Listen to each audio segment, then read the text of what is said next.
As I said, this weekend we're starting a new 3-week little mini-series called God at the Movies. And as the London Summer Olympics draw to a close this evening, I thought it might be fun to take a look at a classic movie about an earlier Olympics, about the 1924 Paris Olympics. We'll be doing that through the movie, the 1981 Academy Award-winning British film called Chariots of Fire. I hope that some of you have seen it. If you have not seen it, I recommend it highly. It is an amazing movie. Even if you haven't seen the movie, though, you have probably heard its famous theme song by Vangelis. And as a matter of fact, that theme song is so well known. It is being used during the London Summer Olympics this year during the presentation of the medal ceremonies, along with the national anthems of the winners of the gold medals. It's also a theme song that has been alluded to and used in a lot of different places, as this little clip from the movie The Holiday demonstrates.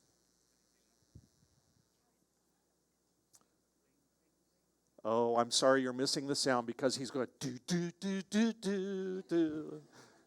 Dun, dun, dun, dun. Okay, well, let's try that later.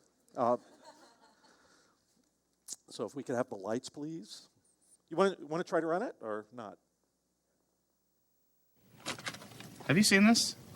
Chariots of Fire, loved it. Cling, cling, cling, cling, cling, cling. Such a great score by Vangelis. He took electronic scores to a new level. It was groundbreaking. And if you happen to see the opening ceremonies for the Olympics this summer, Mr. Bean played that thing too. Dun, dun, dun, dun, dun, dun, dun, dun. And they spoofed the film with having Mr. Bean run along the beach as the opening scene in the movie demonstrates. A really, really great movie. The title of the movie, Chariots of Fire, is from a line from William Blake, who himself actually was inspired by the story of Elijah and Elisha that mentions Chariots of Fire twice in 2 Kings. The film is actually based on a true story. There are a couple of historical inaccuracies. I can tell you about those afterward on the patio if you're interested.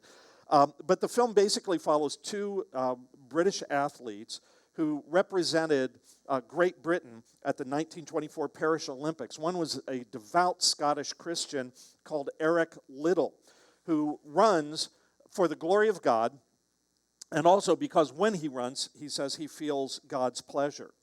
It follows a second person, a Jewish student from Cambridge University named Harold Abrams, who is himself determined to win for other reasons. He's determined to win as a way of addressing the prejudice and the kind of condescension that he has had to endure because of his faith tradition.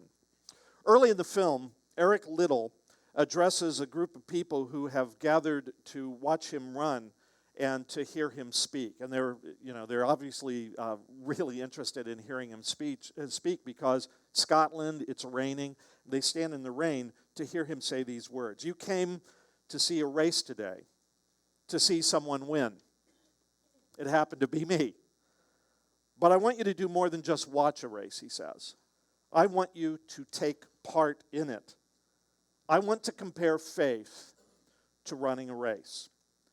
Now, Eric Liddell, of course, was not the first person to make that comparison. In fact, he was inspired by the Bible to make that comparison. The Apostle Paul draws this same analogy, not just once, but a number of times in his letters to various churches.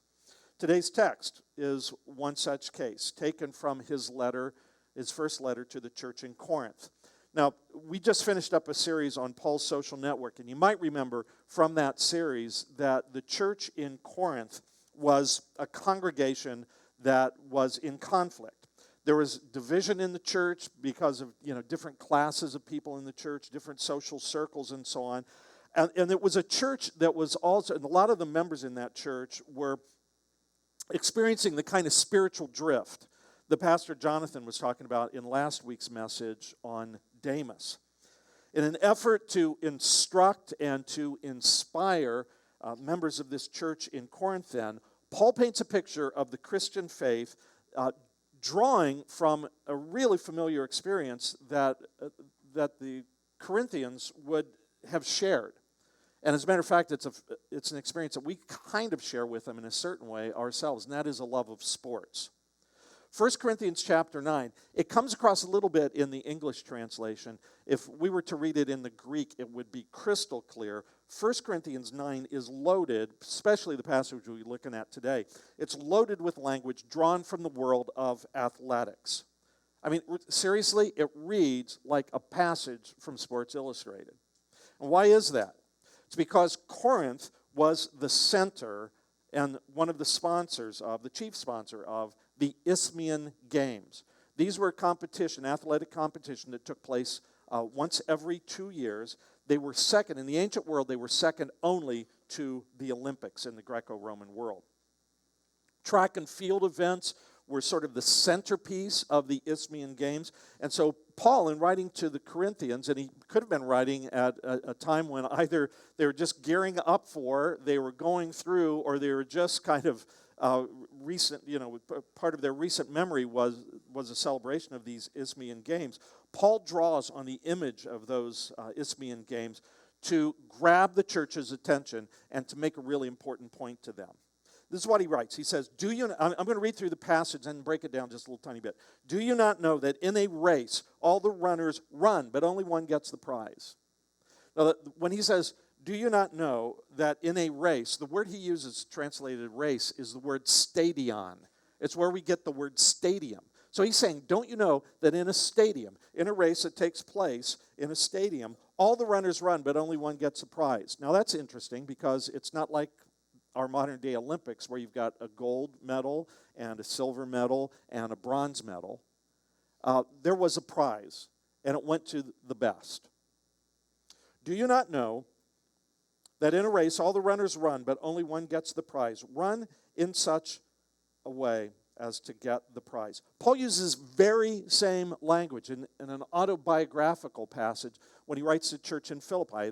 This was another church that he started and was fairly close. It was, fairly close to the Isthmian Games. He says, forgetting what is behind and straining toward what is ahead like a runner, I press on toward the goal to win the prize for which God has called me heavenward in Christ Jesus. And again, this is somebody that's familiar. He's watched races, and he's writing to people who know a little bit about what it takes to win a race. He says, forgetting what is behind. One of the things runners know is you don't look behind when you're running toward the goal. You don't look sideways to compare yourself with other runners. People have lost races.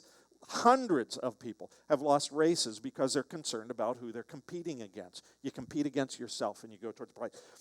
Forgetting what is behind, not paying attention to what's happening to the side, and straining toward what is ahead. It's like a runner who is, they move forward so that they hit that tape first. They're the ones that are going to be the winners.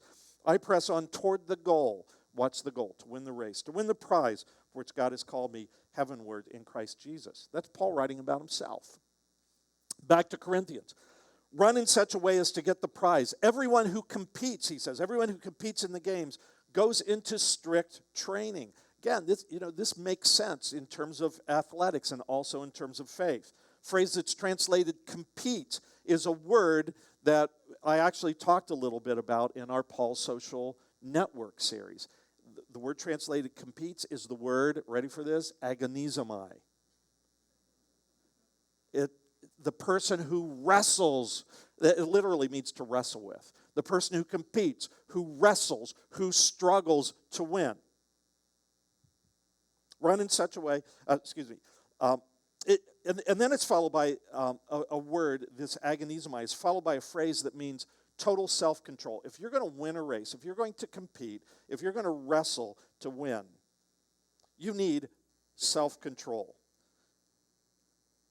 I was watching I think it was a swimming competition a couple of evenings ago, and they were interviewing the person who actually won the gold medal, and said, what's it been like for you? And now that you've won, what are you going to do? And he said, man, for the past 4 years or something, I've done nothing but devote my life to becoming the best. And it was really great to win the gold prize, but I'll tell you what I'm going to do as soon as this interview's done. I'm going to go out and get 3 large cheeseburgers and some fries. Because that's what you don't do that when you're in training. That's what you do when you win.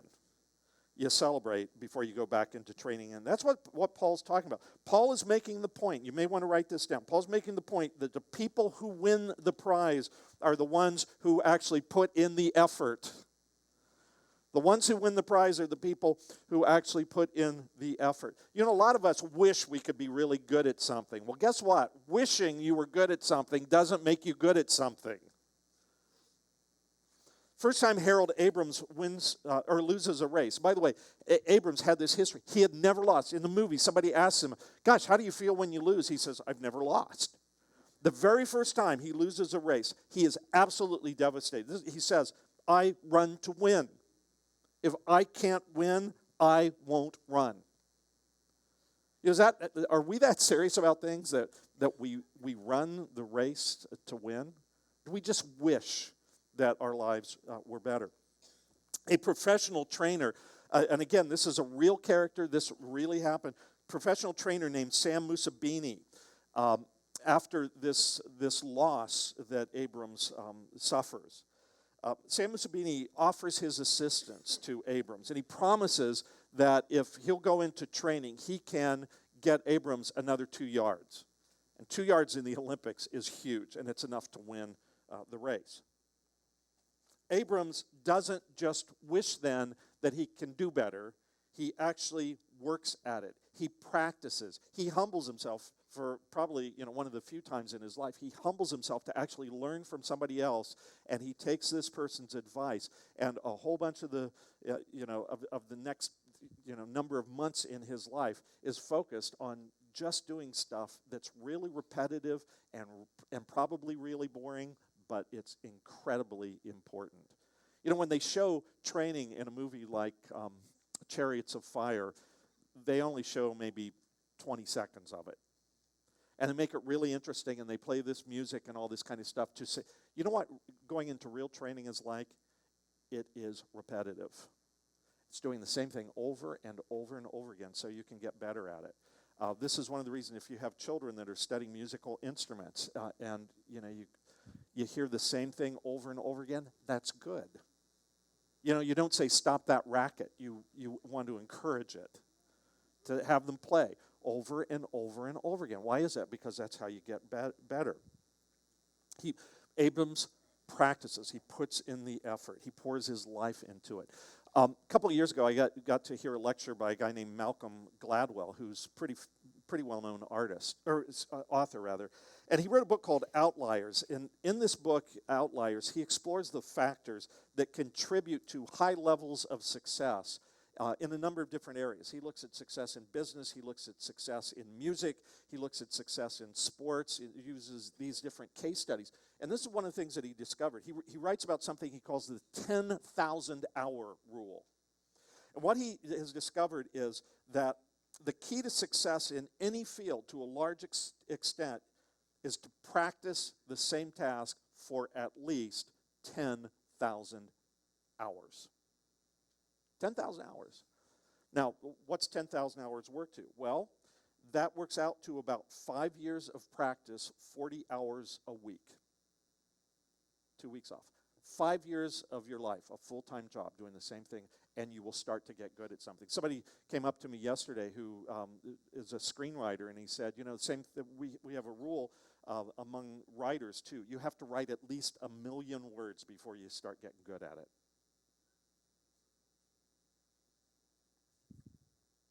One of the reasons that the Beatles were as awesome as they were, it's not just that John Lennon and Paul McCartney were born talented or gifted. I mean, they were, but they also played in Hamburg 10 hours a night, 7 days a week for a couple of years.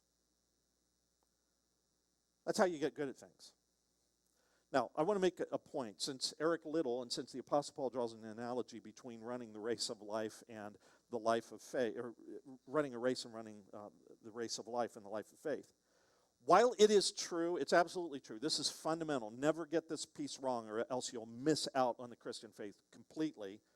It is true that we are saved by grace through faith, and this is not our doing. It is a gift of God.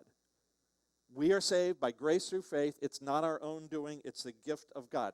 That is absolutely true. That's fundamental. That's bedrock reality. At the same time, you are not going to become a person of amazing spiritual depth and insight and so on overnight or just by wishing that you could be that way. Trusting God, listen to this, trusting God with your life takes practice. A lot of people go through, they hit a rough bump in their life, and because they have had no practice trusting God, they hit this bump, and then they think there's no God. Trusting God takes practice. You trust Him every day with the little things. You trust Him through your obedience. Developing a servant's heart takes practice. Prayer takes practice. I bet that this congregation today is filled with people who said, yeah, I'm no good at prayer. Well, yeah, you're not. When you were a little kid, you were no good at walking either. So how do we learn to walk? You're really good at it now. I've seen you. It's seriously, don't even think about it anymore. What did you do? Well, you start out, kind of, rocking back and forth a little bit, falling down, picking yourself up, and then doing it over and over and over again until it becomes natural. That's what it's like with a life of prayer. That's what it's like with trusting God. Some of you have a really hard time. Some of us have a really hard time forgiving other people. How do you learn to forgive other people? You practice. By the way, you practice one day at a time. That's how you put in the 10,000 hours to become world class. This, by the way, is one of the reasons that I think the Apostle Paul in Galatians writes about the fruit of the Spirit. He's making a really important point here. He doesn't say the gift of the Spirit is patience, for instance. Like we're just born with, we become baptized and suddenly we're patient. He says that's the fruit of the Spirit. Why does he use the term fruit? Well, if any of you have ever planted a fruit tree, you will know that you don't plant a tree one day and then go out and pull off huge, luscious oranges from it the next day.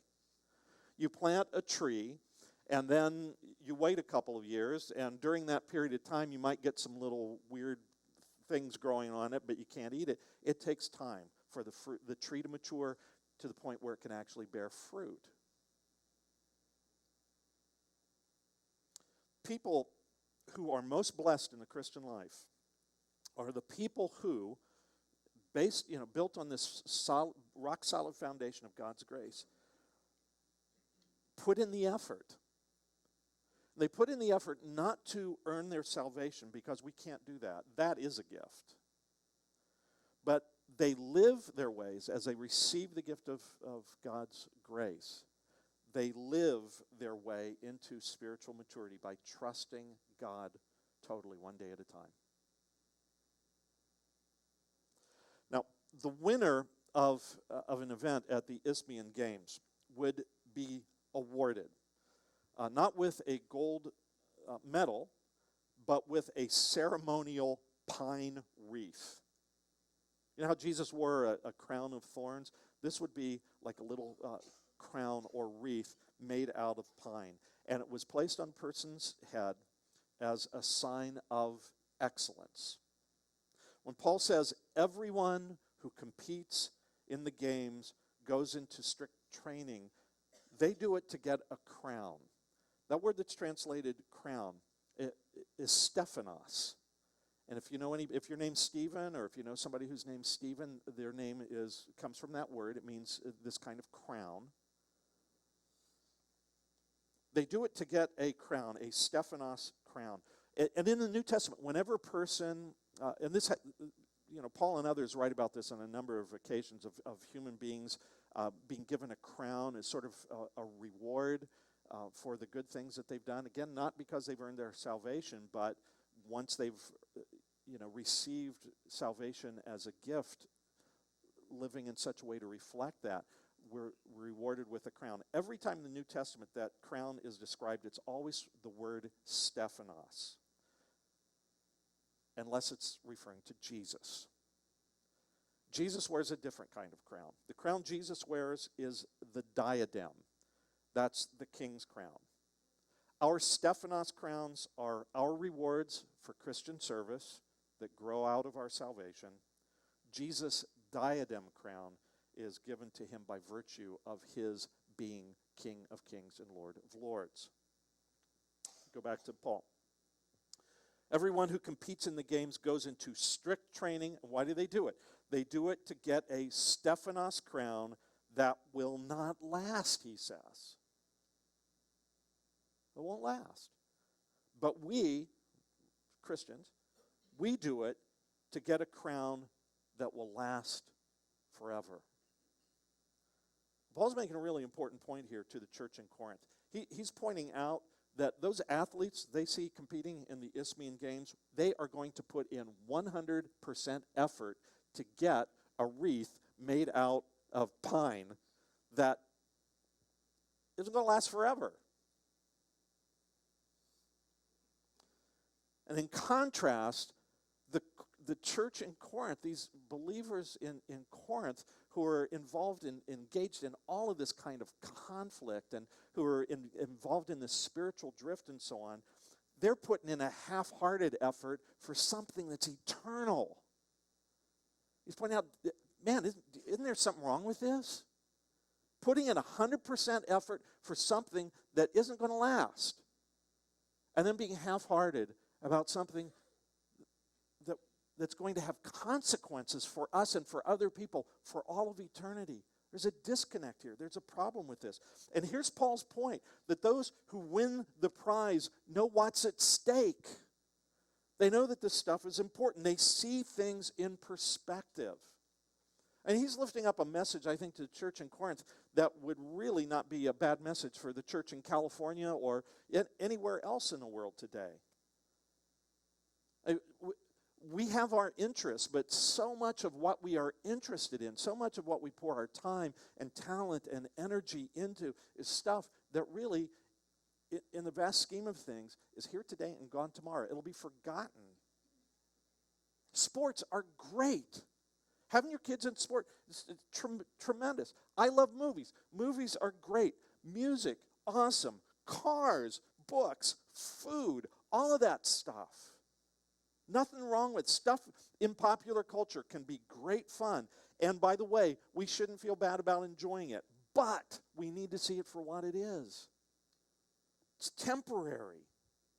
And we can invest so much time and money and emotional energy into all of this temporary stuff. And by the way, we can teach our kids by our example to pour all of their time and energy into pursuing temporary stuff. That we actually neglect the eternal. We leave a message to the world and live our lives in such a way that, well, the eternal really isn't important. What's important is, what's going on this weekend. Just thought. So Paul continues. Therefore, and when Paul writes therefore, we have to ask the question, what's it there for? And what it does, it connects what he has just said with the application he's about to make. Therefore, since we know what is ultimately at stake here, folks, eternal things, therefore, I don't run like somebody who's running aimlessly. And I don't fight like a boxer who's beating the air. No, he says, I strike a blow to my body and make it my slave. Paul's talking here about being spiritually conditioned. And the point he's making is this, that those who win the prize, whether it's in sports or whether it has to do with the eternal things, those who win the prize are the people who have skin in the game. People who have skin in the game. Warren Buffett was, as I understand it, the guy who coined that phrase, which almost everybody uses nowadays. And when Buffett came up with that term, he was originally using it to describe high-ranking insiders who use their own money to buy stock in the companies that they're running. Rather than depending on other people's money and making money off of them, They put their own, this is how much they believe in what they're doing, believe in the long-term profitability and the value and the worth of the companies that they're running. They have skin in the game. So if the company loses, if other people lose, guess what? They lose too. One of the most important scenes, one of the most important parts of the Chariots of Fire story is Eric Little's learning that in order to qualify for one of the events for which he has been training for all of these years, he's going to have to run a qualifying heat on a Sunday. Now, for us nowadays, we go, yeah, so? It shows us how different the world is. He refuses to run. He says, I guess I'm not going to be able to run in the Olympics because I'm not going to run in the qualifying heat because it's on the Sabbath. He's brought before the Great Britain Olympic Committee and the Prince of Wales. And they try to persuade him, to reason with him, to suggest that he be a bit more flexible in his principles. And Little just says, I'm sorry, but I'm not going to run. They say, what will it, you know how car dealers say, what's it going to take us, to get you into this car? And they basically do the same thing with Eric Little. What is it going to take for us to do to get you to run in qualifying heat on the Sabbath? And he says, you can't do anything. There's this scene then, which takes place at kind of a reception. He's called away from the reception, put into a big room where he is talking with the Olympic Committee and the Prince of Wales. And Little basically says this: God made countries. God made kings and the rules by which they govern. And those rules say that the Sabbath are his. And I, for one, intend to keep it that way. Eric Little is willing to sacrifice a once-in-a-lifetime opportunity to represent his nation at the Olympic Games because of his complete commitment to the things of God. It's only when a teammate who had just won a silver medal in another event, an earlier event, he relinquishes his space in order to allow Little to run in a different event. Little's principled stance made headlines, literally, and you can, Google this, you can check it out and see actually pictures of the newspapers. Little's principled stance made headlines around the world. And I want you to think about this. Does anybody here know any of the other winners of any of the other events in the 1924 Olympics in Paris? That was big stuff. And we don't remember a single person except for these two guys in this movie and those related to them. And why is that? It wasn't just because they ran the race. It was because of Eric Little's principled decision. He had skin in the game of faith. He's really committed. Rather than cave in or compromise, he was fully committed to the cause of Jesus Christ. And one of the things that I'd like to suggest, just as a follow-up to today's message, for us to sort of reflect on in the week ahead, I think it might be worth taking our time to identify those places in our lives where maybe we've caved in to social pressure or compromised our faith or our values or ignored or disobeyed what we know is clearly biblical teaching because somebody else wanted us to, or because we thought something was more important. Wait, Paul ends his analogy this way. He says, I strike a blow to my body and make it my slave, so that after I have preached to others, again, autobiographical. After I preached to others, he said, I myself may not be disqualified for the prize. That's another sports term, right? And what do you have to do to get disqualified from a race? Well, you can do all kinds of stuff, but basically you, in some way or another, violate the rules. And Paul's saying, I don't want to be disqualified. Now, I want you to be clear on this. Paul isn't talking about being disqualified from salvation. He's not talking about losing his salvation. What he is concerned about here, he's concerned that he might lose the blessing and the reward that comes from knowing that he has served God and that he served other people to the best of his ability and to the very end of his life. He says, I don't want to be disqualified from that. He's reminding us that those who win the prize are people who actually stay on the track to the very end. They stay on track to the very end. You know, most of us, whatever it is that we're, into, most of us can start out pretty well. Because it's all about, our fantasies of how great it's going to be and all this kind. And even, when we race, at the very first, there's always a hope that you could win. People are great at starting out well, but the people who actually win the prize are the ones who finish well. There's a scene in Chariots of Fire, and it's not one of the scenes that most people think about or that's been parodied or lifted up. It actually takes place way before the Paris Olympics.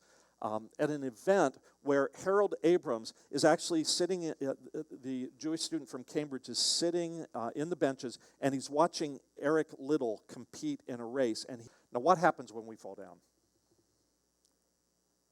What happens when we fall down? You know what happens for a lot of us? We give up. We accept defeat. We imagine there's no hope. We make a moral mistake, and it's like we think, God can't ever use us again. We make a mistake in a relationship, and we think, let's give up. Somebody says something that hurts our feelings. We want to quit.